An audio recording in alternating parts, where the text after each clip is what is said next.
Bonjour et bienvenue au balado Les Exportants, une initiative de Carrefour Québec International. Aujourd'hui, j'ai la chance de discuter avec David Ouellette de l'entreprise CVTech de Drummondville qui compte environ 200 employés et qui est spécialisé dans les transmissions. Nous allons parler de leur percée à l'exportation, surtout sur le marché chinois. David va nous parler de ses expériences en négociation, entre autres. Je vous souhaite une bonne écoute.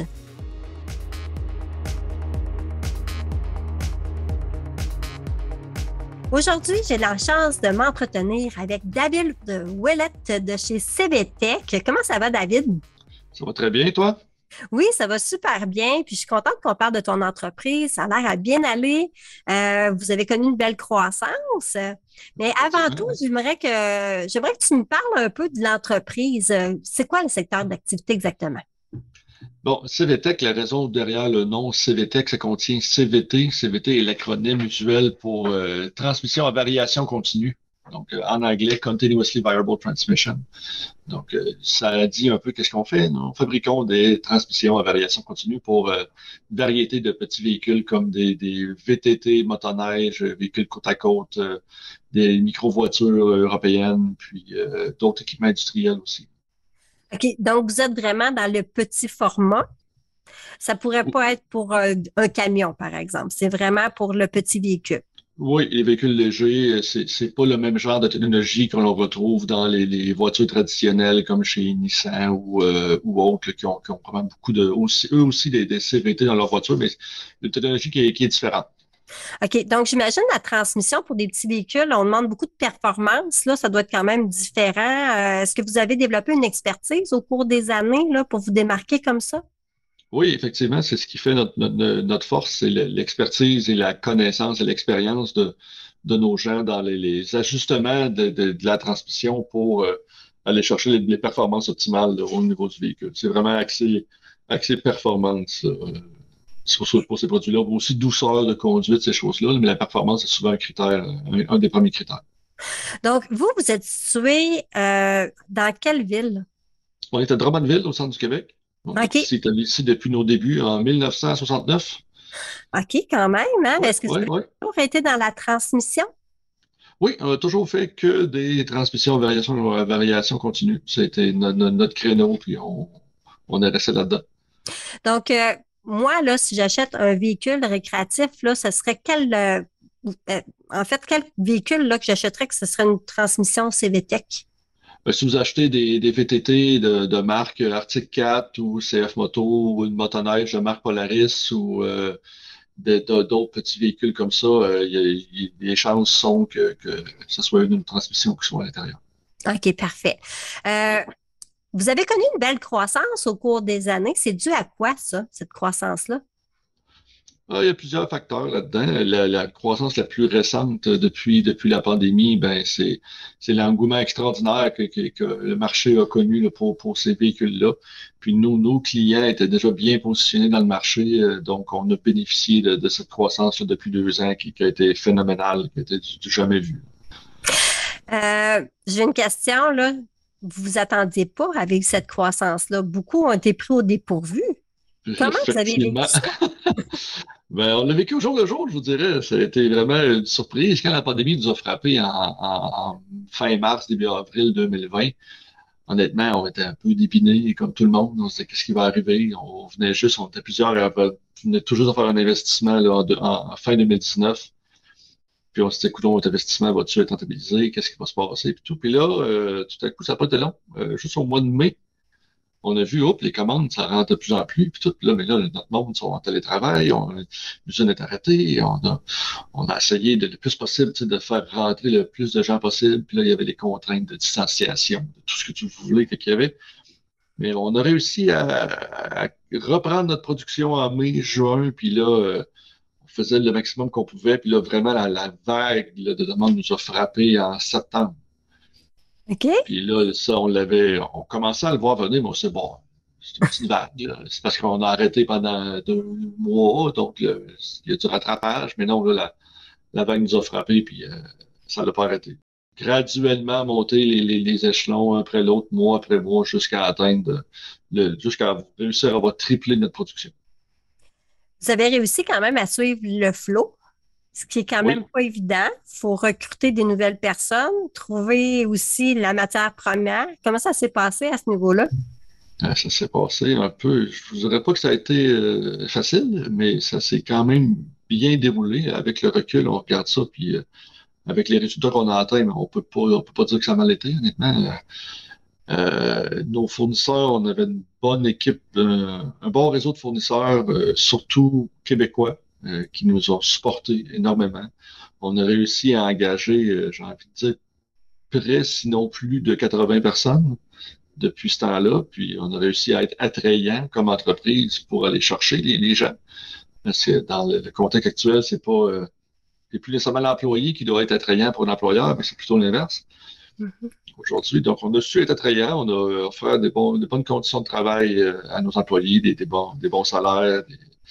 Puis, on a gardé notre monde, puis on a attiré de nouveaux, puis on a formé nos gens, puis on a obtenu tout le soutien qu'on pouvait obtenir de notre réseau de fournisseurs, comme je disais. Puis, nos clients ont su être patients aussi, parce que les délais ont allongé de plus en plus. Mais la majorité de nos clients sont restés avec nous, puis ça s'est quand même bien déroulé avec du recul. Un réseau de fournisseurs proche là, au Québec, c'est quand même plutôt rare pour les entreprises. Est-ce qu'il y avait une raison d'avoir des fournisseurs si près? Ça a toujours été dans nos valeurs, nous, de vraiment l'achat local. Nous, on va un peu à contre-courant, si tu veux, depuis quelques années. On achète local, puis on vend à l'étranger. C'est un peu l'inverse parfois des grands manufacturiers, mais on est fiers d'avoir réussi ça. Puis aussi, on ne se le cache pas, ça a été payant d'un sens de le faire parce que les problèmes de transport qu'il y a eu depuis 2 ans avec la congestion dans les ports, la rareté des conteneurs, la rareté des camionneurs, écoute, ça a été incroyable. Donc, tout le peu de pièces qu'on importe nous ont tous causé problème. Donc, je me dis, si on importait une majorité de pièces, on aurait eu beaucoup plus de problèmes. Puis, on s'est fait vraiment une fierté de développer un réseau de fournisseurs et de sous-traitants local. Quand je dis local, c'est dans un rayon de 100 km de Drummondville. Ça, c'est vraiment dans votre ADN, là. Vous avez toujours été comme Oui, ça. oui, on a toujours été comme ça. Ouais. C'est très le C'est pas fun. d'hier, là. Ouais. Mais ça fait 15 ans que je suis ici, puis on a toujours eu cette mentalité de si on peut avoir un produit à qualité équivalente, prix équivalent qu'on peut avoir au Québec, pourquoi pas? Puis Puis ça a pourquoi été. aller à l'étranger plutôt qu'encourager nos voisins? Là, maintenant, vous êtes à l'international. Depuis quelle année vous avez entamé ce virage-là vers l'international? Ça fait quand même longtemps, c'était avant mon époque, là. On a développé le marché de l'Europe, des petites voitures européennes, vraiment, j'ai envie de dire, dans les années 90. OK? Mais ne me citez pas, là, je pourrais, c'est peut-être avant ça aussi.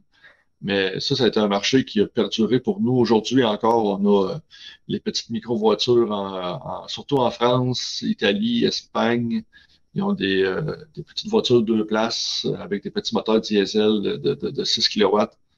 Donc, c'est principalement nous qui vendons les transmissions pour tous ces fabricants européens de ces petites voitures-là. Si vous voyagez en France, vous allez en voir, là. C'est assez commun. Puis vous avez été aux États-Unis aussi. Est-ce que c'est un marché naturel pour vous? Oui, ben c'est sûr que pour toute entreprise canadienne, l'exportation vers les États-Unis, c'est quand même le premier marché qu'on regarde. Puis on a développé plusieurs clients au fil des années aux États-Unis, mais c'est vraiment où ça a explosé vraiment, c'est à partir de 2011 quand on a commencé à aller voir du côté de la Chine. OK? Donc, ouais. Puis là, on a commencé à aller flirter un peu avec des fabricants chinois, voir s'ils étaient intéressés à nos produits. Puis au début, j'avoue qu'il y a eu de la réticence parce que les Chinois, ça n'importe pas. Les Chinois exportent. Puis, mais pour eux, par contre, il y avait toujours de la misère à percer les marchés nord-américains et même européens à cause du niveau de qualité puis de performance qui n'était pas au rendez-vous à l'époque. Nous, ce que nos produits leur ont permis d'atteindre, c'est d'atteindre les performances souhaitées par le marché au niveau des VTT, puis d'avoir une qualité de produit qui est vraiment irréprochable à un prix, somme toute, compétitif. Quand même, malgré qu'on fabrique au Canada avec toutes des pièces canadiennes, euh, la majorité de nos clients nous disaient oui, on compare avec des fabricants chinois, fabricants locaux, puis la différence dans le prix de revient, c'est vraiment le transport. OK. Donc, pièce pour pièce, les prix, c'était assez équivalent. Quand même, ça qui m'a jeté le premier Surprenant. surpris de ça, oui. Mais bon, c'est un peu flatteur de savoir qu'on est compétitif pareil à ce niveau. Moi, je suis curieuse, là. Pourquoi la Chine? Ben, le marché nord-américain était habitué d'importer de la Chine et puis tous les produits de consommation usuels qu'on retrouve partout, la grande majorité sont importés de la Chine. Puis cette tendance-là s'est transmise vers les véhicules aussi. Donc, il y a de plus en plus de motos chinoises, de vélos, là, les VTT ont commencé, les véhicules côte à côte, et puis tous les autres. Puis ces fabricants-là se sont améliorés au fil des années. Puis, mais pour aller chercher la performance qui allait plaire au marché, il y avait besoin de produits de chez CVTech pour aller chercher cette performance-là. Comment, comment se sont faits les premiers contacts en Chine pour la Ça, vente? et on a eu beaucoup d'aide par le MDEIE, Oui? ministère du Développement économique du Québec. Mhm. Puis avec les bureaux, il y a plusieurs bureaux établis dans différentes régions du monde. Puis eux nous ont donné un bon coup de pouce au début, là, autour de 2009-2010, pour vraiment aller se faire un réseau de contacts, aller rencontrer des hommes d'affaires là-bas, des fabricants, des entreprises qui fabriquent ce type de véhicules. Puis ensuite, ça s'est fait beaucoup par l'entremise des importateurs de ces véhicules-là. Donc, l'importateur canadien, situé à Saint-Benoît-l'Arbre dans la Beauce, la compagnie Canada Motor Import, CMI, plus connu sous le nom de CMI, eux nous ont aussi donné un bon coup de main en disant c'est vraiment ça que ça prend dans nos produits. C'est vraiment ça qui va nous aider à aller chercher les ventes dans le marché canadien parce que non seulement c'est un produit canadien qui est à l'intérieur, mais c'est aussi ça qui nous permet d'aller chercher les performances qu'on souhaite, puis de régler les problèmes qu'on avait. Dans Donc, le fond, ça, la transmission, c'est le cœur du véhicule. C'est vraiment, c'est un peu comme, c'est ça qui fait son âme. un peu, oui, parce que on peut pas avoir un moteur très performant si la transmission est pas capable de transmettre la puissance vers les roues de façon adéquate, ça fera jamais une bonne machine. OK. Donc, oui, la transmission est vraiment une composante névralgique là, du véhicule. Puis, ce que je disais tout à l'heure, c'est que les autres importateurs aussi, pas juste les Canadiens, mais ça a fait de boule de neige, cet effet-là. Donc, eux, entre importateurs, comme ils sont jamais en compétition les uns les autres, ils s'aident. OK. Donc, l'importateur canadien avait des très bonnes relations avec les Européens, avec les Russes, avec les Italiens, avec les Australiens, avec tous les autres marchés un peu dans le monde. Puis, ils se communiquent l'information, ils s'échangent des bonnes pratiques, des trouvailles, des choses comme ça qui peuvent, tu sais, peuvent bâtir une synergie, puis tous s'aider mutuellement. Puis, on a un peu bénéficié de ça. Donc, quand l'importateur canadien a trouvé que CVTech pouvait vraiment aider à améliorer ce véhicule-là. Donc, ça a fait de boule dans neige, puis les autres aussi ont commencé à exiger du fabricant d'avoir les transmissions CVTech dans leurs produits. Donc, ça a été Ça, vraiment une ça belle l'aide aux stratégie. ventes, là. Ça Ah l'aide oui, aux beaucoup. ventes. Ah oui, c'est ça, c'est ça. Mais la première vente, est-ce que ça s'est fait via l'importateur ou c'était avec des négociations? La première fois, c'est tout le temps un peu difficile. Après ça, ça va mieux, on a l'expérience, mais comment c'est fait la première fois? La première fois, ça a été par l'entremise de l'importateur canadien, justement. C'est lui qui a acheté les produits, c'est lui qui les a envoyés en Chine pour faire installer dans ses véhicules. OK. Puis, ouais, puis là, ben là, les gens à l'usine, après ça, ils ont vu, ah, ben, ça va bien, c'est un bon produit, ils l'ont inspecté, ils l'ont regardé, ah, il semble être de qualité. Puis là, ils sont mis à s'y intéresser de plus en plus. Puis, ça n'a pas été tellement long là, qu'on a commencé à travailler directement avec le fabricant en Chine. Puis, on avait tous des craintes là, d'être copiés, toutes ces choses, mais comme ça peut être assez simple parfois de copier la forme d'un produit, Oui. mais de copier je peux dire ça, c'est ses fonctionnalités et d'avoir la connaissance pour le faire bien fonctionner, ça c'est autre chose. Puis c'est ce qui a permis que, c'est ça ce qui a fait que tous les copies qui ont été réalisées dans le marché n'ont jamais été à la hauteur des attentes des produits CDTech. Donc, les fabricants continuent à acheter chez nous. Puis, une chose qu'il ne faut pas négliger, c'est que, surtout pour un Chinois, eux, quand ils font des copies, c'est pas pour eux, c'est pas pour leur utilisation personnelle, c'est pour les Américains. OK. Les copies qu'ils font, c'est pour envoyer des Walmart, c'est pour des affaires, c'est pour ça, pour eux, en tant qu'individus, ne veulent pas de la copie, ils veulent l'original. Ils ont une fierté, c'est des gens très, très fiers, les Chinois. Puis pour eux, l'apparence est excessivement importante. Ils vont toujours se promener dehors avec les femmes avec la sacoche de marque, avec la montre de marque, avec le veston de marque. Donc, pour eux, les marques sont importantes. Puis, dans leur vie professionnelle, bon, de pouvoir utiliser une marque reconnue comme CVTech dans leurs produits, à peu près au même prix qu'il aurait pu avoir un produit équivalent, ben, c'était un plus encore pour eux. Donc, le rayonnement de notre marque de commerce et de notre expertise au fil des années qu'on a bâti, ben, eux ont profité un peu de cette notoriété qu'on avait déjà établie pour aussi promouvoir leurs propres produits. Donc, le fait au Canada a une valeur Oui, en Chine. Est-ce que, euh, comment ça se passe au niveau culturel pour la négociation? Est-ce que c'est différent de chez nous? c'est quand même assez différent, oui. C'est assez différent, mais différent, oui et non. C'est un peu, comment je pourrais expliquer ça? Parfois, on s'imagine qu'on est sur le bord de la plage au Mexique à essayer de négocier avec quelqu'un qui veut nous vendre un sombrero à 5 piastres, puis nous, on veut l'avoir à 1 pièce. Mhm. Parfois, ça me fait cette impression-là, mais parfois aussi, c'est tout à fait différent. Donc, c'est du cas par cas. Je serais pas capable de dire les Chinois négocient comme ça, c'est pas vrai. Il y a pas de une seule façon qui est typique à leur culture. C'est individuel, je vous dirais, mais une chose qui est vraiment répandue, c'est le désir de négocier. OK. Donc, En Asie, personne ne va accepter ta première offre. Jamais. OK. Donc, il y a un jeu. En fait, c'est un plaisir aussi, là. On veut négocier. Sinon, on a l'impression de se faire avoir un peu. Ben, pour eux, peut-être Pour eux, que c'est c'est ça. c'est peut-être ce que je peux en comprendre. Oui, c'est comme s'ils sont tellement habitués de toujours refuser les premières offres qu'ils en font une routine. Donc, je t'avoue que ça prend une certaine adaptation de notre part aussi. Là, tu sais, nous, quand on est arrivé là-bas là, en 2011, 12, on n'était pas habitués à tout ça. Donc, on s'est fait un peu avoir les premières fois, mais tu sais, on s'adapte. Donc, Comment on se rend compte qu'on s'est fait avoir?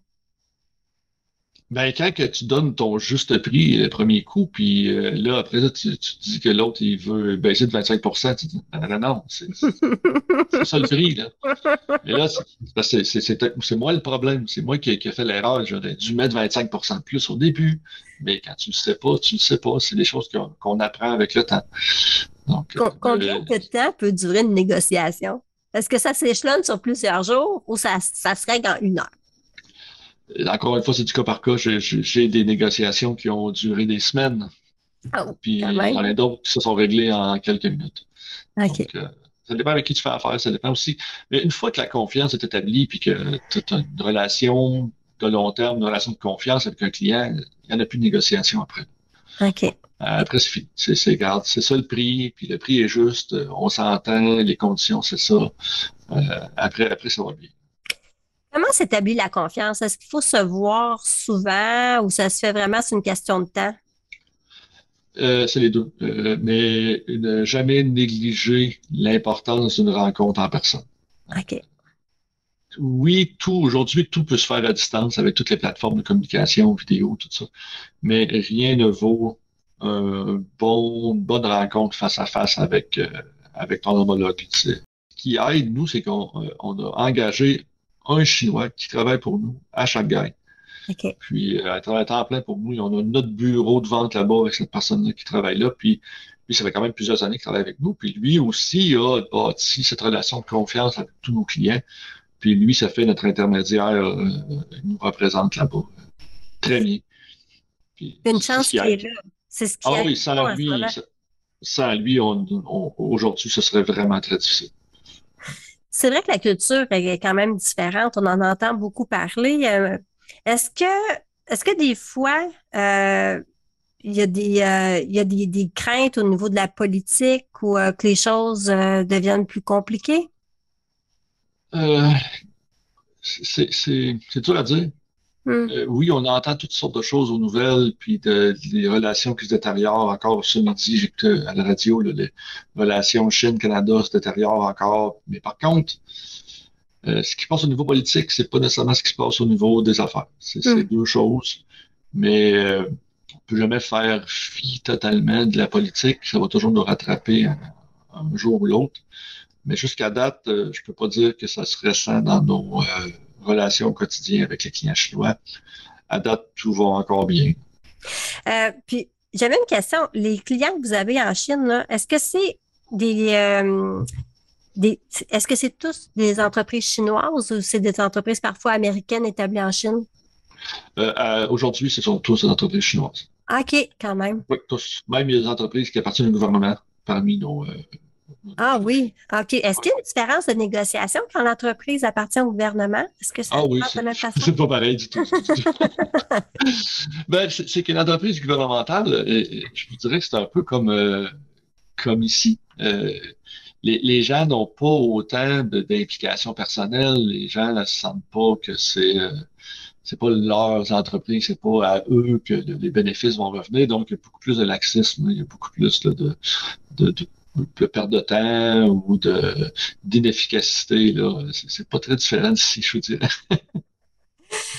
Si j'avais à me préparer pour aller négocier en Chine, à quoi je peux m'attendre pour un rendez-vous? Est-ce que ça se passe dans un bureau où on va manger un repas ensemble? Est-ce que c'est sur plusieurs jours? C'est quoi l'expérience de la vente en Chine?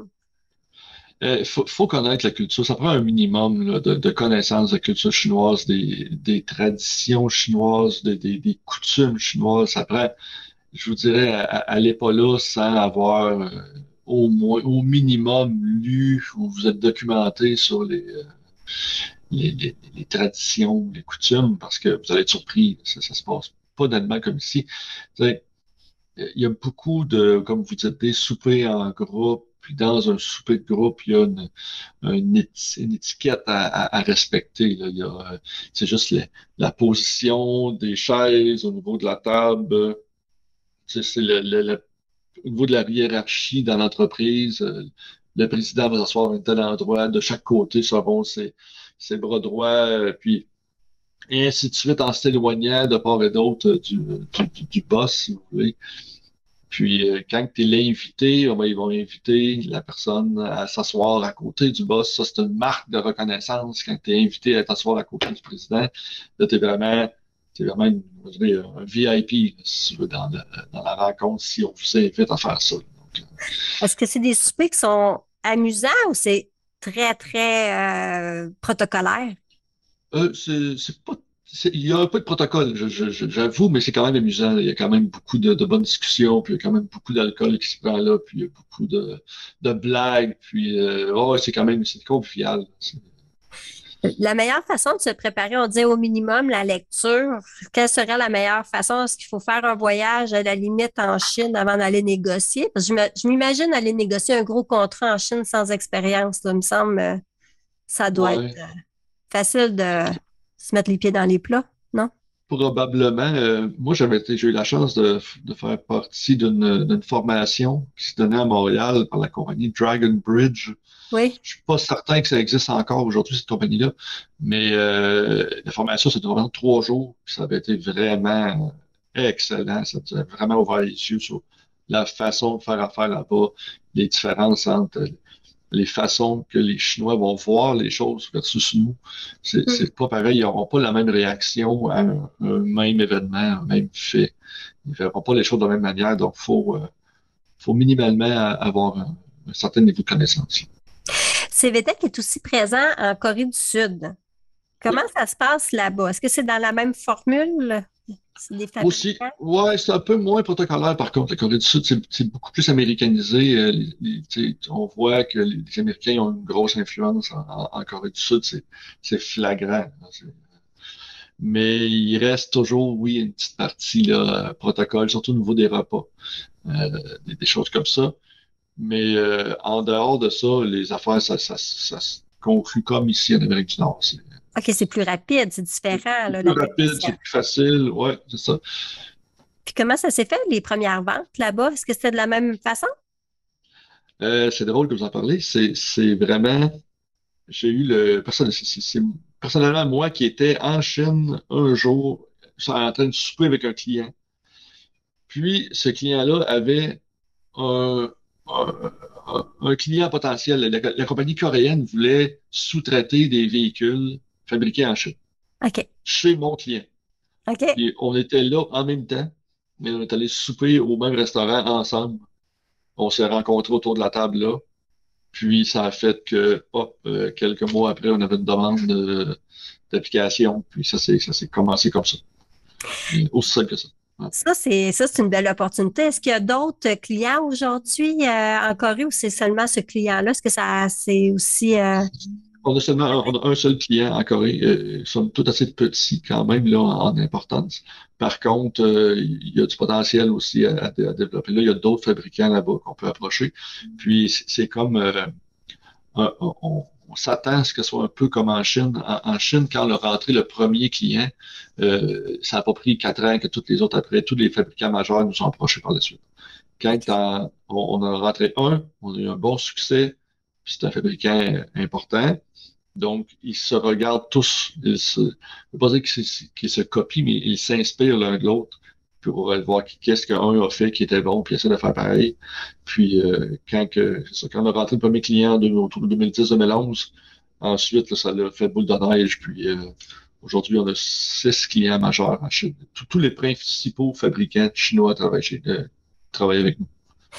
Ça représente à peu près combien de pourcentage du chiffre d'affaires de CVTech, la Chine?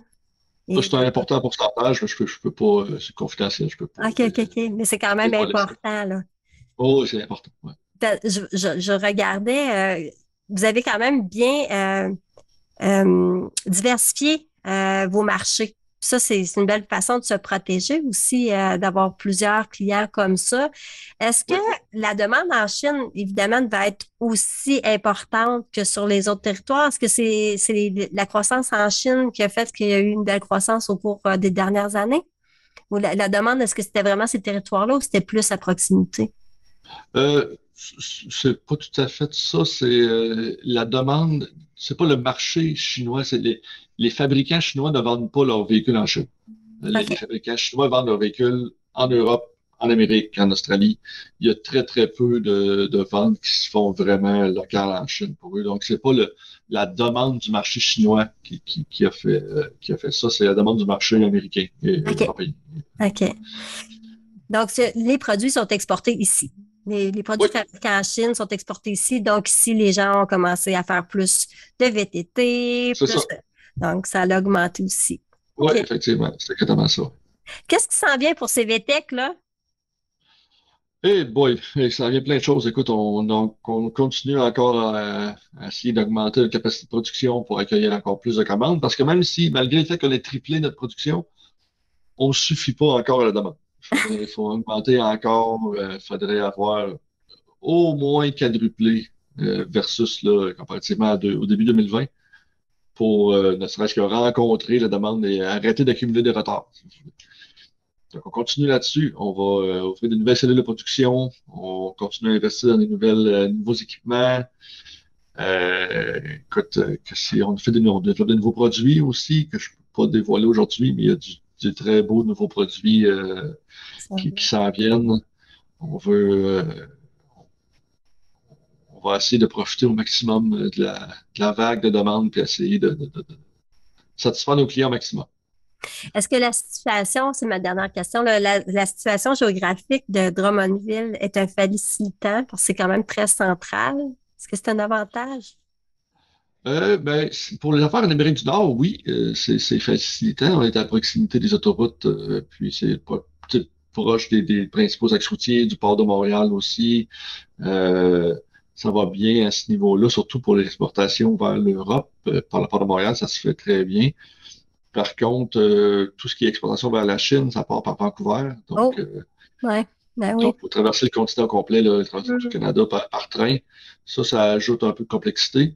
Mais c'est pas un défi majeur, là, mais c'est pas vrai. Écoute, dans les dernières années, il y a eu tellement de grèves du CN, blocus par les Amérindiens, ou écoute, à chaque an, il se passe pas 6 mois sans qu'il y ait quelque chose. Mais quand même, on s'en sort tout le temps, là. C'est pas insurmontable.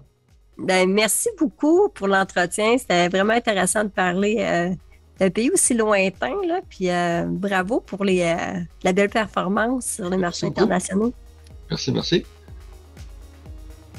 Si vous souhaitez discuter davantage du sujet d'aujourd'hui avec l'équipe de Carrefour Québec International ou en connaître davantage sur l'exportation québécoise ailleurs au Canada et à l'international, obtenez plus d'informations sur notre site web cqinternational.org. Nous vous invitons à vous abonner au balado Les Exportants. De plus, une recommandation de notre émission sur Balado Québec, Apple Podcasts, Spotify ou l'endroit où vous écoutez vos balados aidera d'autres auditeurs comme vous à nous trouver. Merci. Les Exportants est une production de Carrefour Québec International, tout droit réservé. L'émission est réalisée par l'équipe de CQI. Un merci tout spécial aux invités et aux personnes qui ont participé à la création et à la mise en onde de l'épisode d'aujourd'hui. CQI remercie aussi ses partenaires financiers, Développement économique Canada et le gouvernement du Québec. Merci d'avoir écouté Les Exportants. À bientôt!